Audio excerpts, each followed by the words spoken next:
Welcome to special analysis. నేను రమ్మ మండవ. ఈ రోజు అనాలిసిస్ లో భాగంగా మనం తీసుకోబోతున్న టాపిక్ ఏంటంటే విజయ్లో ఉన్న కామన్ సెన్స్ జగన్ కి ఎలా మిస్ అయింది అని చెప్పి నేను టైటిల్ పెడతాం జరిగింది. ఆ అంశం గురించి మనం మాట్లాడుకునే ప్రయత్నం చేద్దాం. ఇక్కడ చూసినట్లయితే ఈ రోజున విజయ్ ఎప్పుడైతే తమిళనాడు ఎన్నికల్లో ఒక కింగ్ మేకర్ గా మారారో అప్పటి నుంచి కూడా వైఎస్ఆర్సీపీ ఆయన ఓన్ చేసుకునే ప్రయత్నం చేస్తా ఉంది. ఓన్ ఎందుకు చేసుకుంటా ఉంది అంటే దానికి ఒక రీజన్. జగన్మోహన్ రెడ్డి ఇటీవలే తన బ్రదర్ కొడుకు సాహిల్ పెళ్లికి వెళ్ళడం జరిగింది. ఆ పెళ్లికి పెద్దగా కూడా వ్యవహరించారు ఆయన చెన్నైలో. ఈ కార్యక్రమానికి స్టాలిన్ ఉదయనిధి స్టాలిన్ తో పాటు విజయ్ కూడా వచ్చున్నారు. విజయ్ జగన్మోహన్ రెడ్డి ఒక 2 minutes అక్కడ ఇంటరాక్షన్ కూడా జరిగింది, వాళ్ళిద్దరి మధ్య కూర్చున్నారు. అదేవిధంగా విజయ్ తన ప్రచారంలో భాగంగా తాను జగన్మోహన్ రెడ్డి ఉన్న ఫోటోని ఎవరో ఇస్తే దాన్ని ఈ కోయంబత్తూరు లాంటి చోట ప్రచారం చేస్తూ ఆయన దాన్ని పట్టుకోవడం జరిగింది. సో మొత్తానికైతే మాత్రం విజయ్ ని అప్పటి నుంచి వైఎస్ఆర్సీపీ ఓన్ చేసుకుంది. ఆల్రెడీ విజయ్ కి కంటెంట్ ఉంది, జగన్మోహన్ రెడ్డి కటౌట్ పట్టుకున్నాడు. సో మొత్తానికైతే విజయ్ అధికారంలోకి రావడం తథ్యమని వైఎస్ఆర్సీపీ ఓన్ చేసుకునే ప్రయత్నం చేసింది. దాంట్లో తప్పులేదు, ఎందుకంటే వాళ్ళిద్దరి మధ్య ఇంటరాక్షన్ కూడా జరిగింది కాబట్టి. అదే దాన్ని ఎక్స్టెంపోకి తీసుకెళ్లింది వైఎస్ఆర్సీపీ.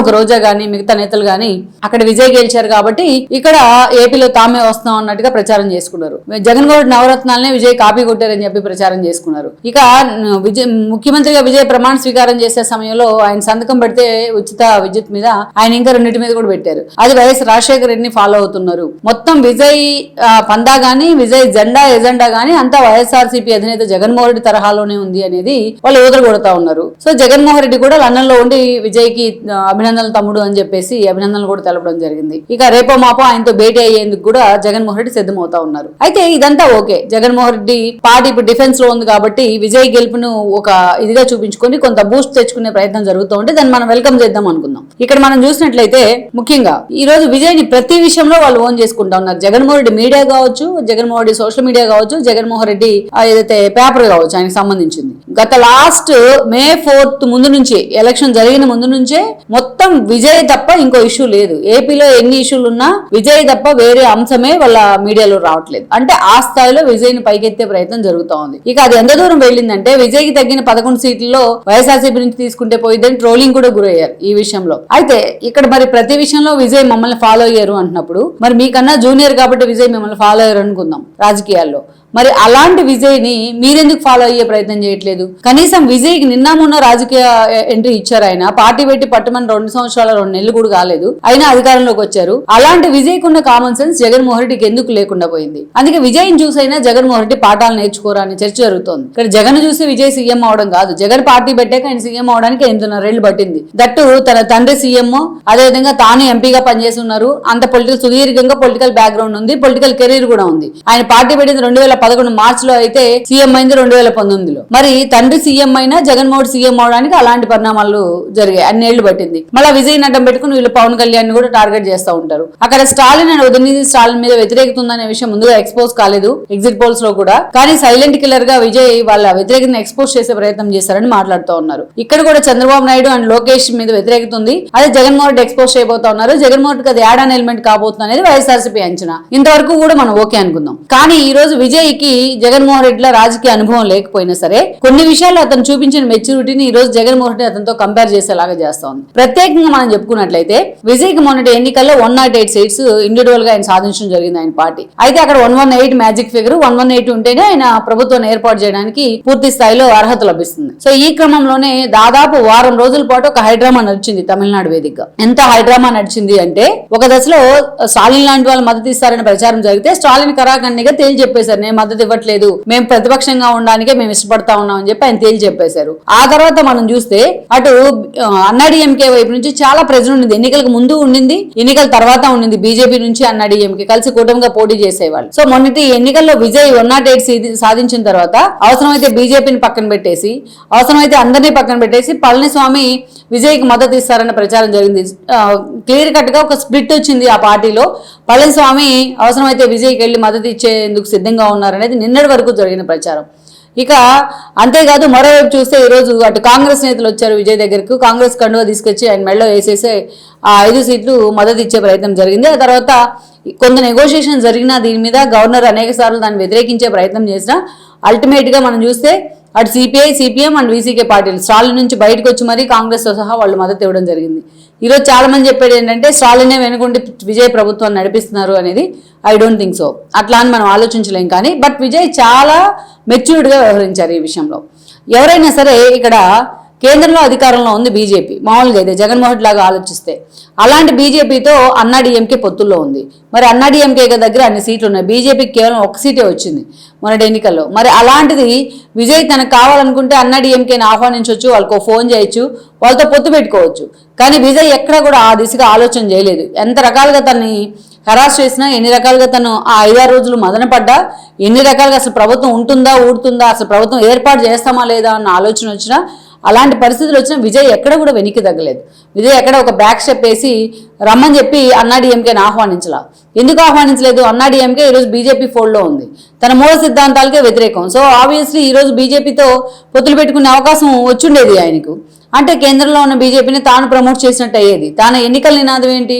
నేను డిఎంకేకి, అన్నాడీఎంకేకి, బీజేపీకి అందరికీ వ్యతిరేకమే, నేను సోలోగానే ఫైట్ చేస్తాను, ఎంత ప్రజలున్నా ఎంతమంది తను మభ్యపెట్టినా నేను మాత్రం సింగిల్గానే వెళ్లే ప్రయత్నం చేస్తానని చెప్పారు ఆయన. దానికి అధికారంలోకి వచ్చిన తర్వాత దానికి ఆయన కట్టుబడి ఉన్నారు. అయితే ఇక్కడ చాలా మంది డౌట్ రావచ్చు, మరి కాంగ్రెస్ అడిగారు కదా, అటు అడిగారు కదా, ఇటు అడిగారు కదా అని. మరి వీళ్ళందరితో ఇబ్బంది లేకుండా కేవలం అన్నాడీఎంకేని ఒక మాట, ఒక కాల్ ఫర్ చేస్తుంటే పళనిస్వామి పరిగెత్తుకుంటూ వచ్చి మద్దతు ఇచ్చేవాడు. కానీ విజయ్ ఎంత హుందాగా వ్యవహరించారు ఈ విషయంలో. కేంద్రంలో అధికారంలో ఉన్న బీజేపీతో పొత్తులు పెట్టుకోవడానికి ఎవరికైనా తహతాలు ఆడేవాళ్ళేమో మైట్ బి, కానీ విజయ్ చాలా మెచ్యూర్గా వ్యవహరించారు. చాలా నిదానంగా, ఎంత ప్రజలు వస్తున్నా అవసరమైతే మేమందరం రాజీనామా చేస్తాం, మళ్ళీ ఎలక్షన్ కాల్ఫర్ చేస్తాం అన్నారేమో. కానీ ఆఖరికి స్టాలిన్ అండ్ పళనిస్వామి కలిసి అధికారాన్ని పంచుకోబోతున్నారనే ప్రచారం జరిగిన విజయ్ ఎక్కడా కూడా ఈ విషయంలో ఒక బెరుగు కానీ వెరుపు కానీ చూపించరా. మరి జగన్మోహన్ రెడ్డి ఏం చేస్తా ఉన్నారు?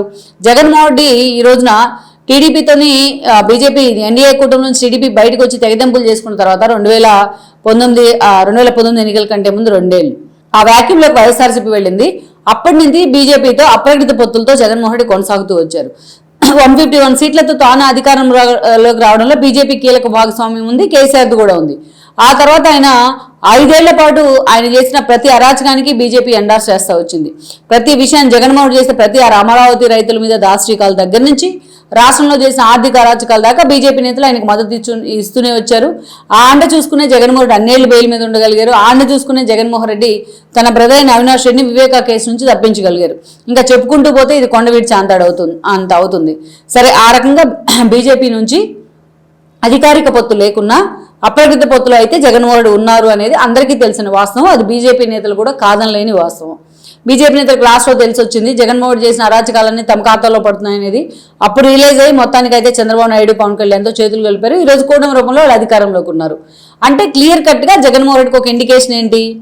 So BJP and Janasena and TDP కలిసి పోటీ చేశాయి ఆ 3 పార్టీలు. మరి అలాంటి కూటమిలో ఉన్న పార్టీతో జగన్మోహన్ రెడ్డి ఇంకా ఎలా సాఫ్ట్ కార్నర్ కొనసాగిస్తారు? ఇప్పటికీ మోడీ అంటే జగన్మోహన్ రెడ్డికి సాఫ్ట్ కార్నర్.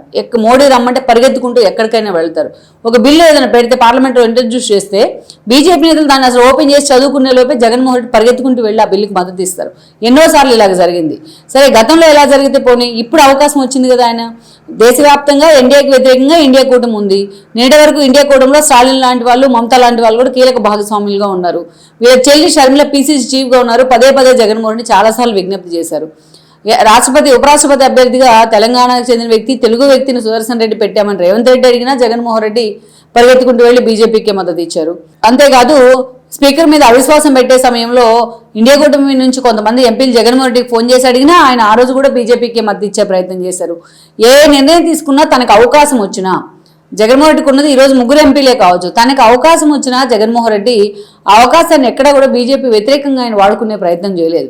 అంటే బీజేపీ అంటే భయం జగన్మోహన్ రెడ్డికి. బీజేపీ తన కేసులు అంటే భయం కావచ్చు, తన పేక మీద కత్తిలాగా వెళ్లాడుతున్న లిక్కర్ స్కామ్ దగ్గర నుంచి అనేక కేసులు, ఈరోజు సిబిఐడి కేసులు కావచ్చు, జగన్మోహన్ రెడ్డి భయపెడతా ఉన్నాయి. ఏం భయపెడతారు? జగన్మోహన్ మహా అయితే బీజేపీ ఏం చేస్తుంది? జగన్మోహన్ రెడ్డిని జైల్లో పెడుతుందేమో. ఆల్రెడీ ఆయన జైలుకి వెళ్ళొచ్చారు కదా 16 నెలలు. అంతకంటే ఇంకా ఏం జరుగుతుంది జగన్మోహన్ రెడ్డికి? అయినా సరే జగన్మోహన్ రెడ్డి మాత్రం ఆ బీజేపీ ఫోల్డ్ నుంచి బయటికి రారు. ఇది జగన్మోహన్ రెడ్డి పార్టీలో ఉన్న నేతలకు కూడా చాలా ఇబ్బందికరంగా మారింది. ఆఖరికి రాష్ట్రంలో ఉన్న లెఫ్ట్ పార్టీలతో కలవమన్నా కూడా జగన్మోహన్ రెడ్డి ముందుకు రారు. సో ఇది ఎక్కడ బీజేపీ నేతలకు కోపం వస్తుందో అని. కానీ ఫస్ట్ టైం సీఎం అయినా సరే, తన ప్రభుత్వం పూర్తిసారి తన ప్రభుత్వాన్ని ఏర్పాటు చేయలేను అని ప్రచారం జరిగినా సరే, అవసరమైతే తను దించేయడం కోసం, తన పక్కన నెట్టడం కోసం స్టాలిన్, పళనిస్వామి, డిఎంకే, అన్నాడీఎంకే చేతులు కలుపుతారని ప్రచారం జరిగినా సరే, చివరికి తను ఆ ప్రతిపక్షంలోనే కూర్చోవాల్సి వస్తుందేమో వాళ్ళిద్దరు గవర్నమెంట్ ఫామ్ చేస్తే అని చర్చకు వచ్చినా సరే, ఇన్ని జరిగినా ఎక్కడా అన్నాడీఎంకే వైపు విజయ్ మొగ్గు చూపలేదు. అన్నాడీఎంకే వైపు మొగ్గు చూపితే అది బీజేపీ వైపు చూపినట్టే అని ఆయన అనుకున్నారు. ఒక స్ట్రాంగ్ కన్విక్షన్తో నిలబడ్డారు. మరి విజయ్ మేమే గెలిపించాం, విజయ్ మావాడే అని చెప్పుకున్న వైఎస్ఆర్సీపీ నేతలకు విజయ్ నుంచి ఇలాంటి పాఠాలు నేర్చుకోవాల్సిన అవసరం కూడా లేదా ఈ రోజున? జగన్మోహన్ రెడ్డి ఎందుకు అలా, ఎంత మెచ్యూరిటీ ఉన్నా, ఎంత సీనియారిటీ ఉన్నా జగన్మోహన్ రెడ్డి ఎందుకు అలా చేస్తూ ఉన్నారు?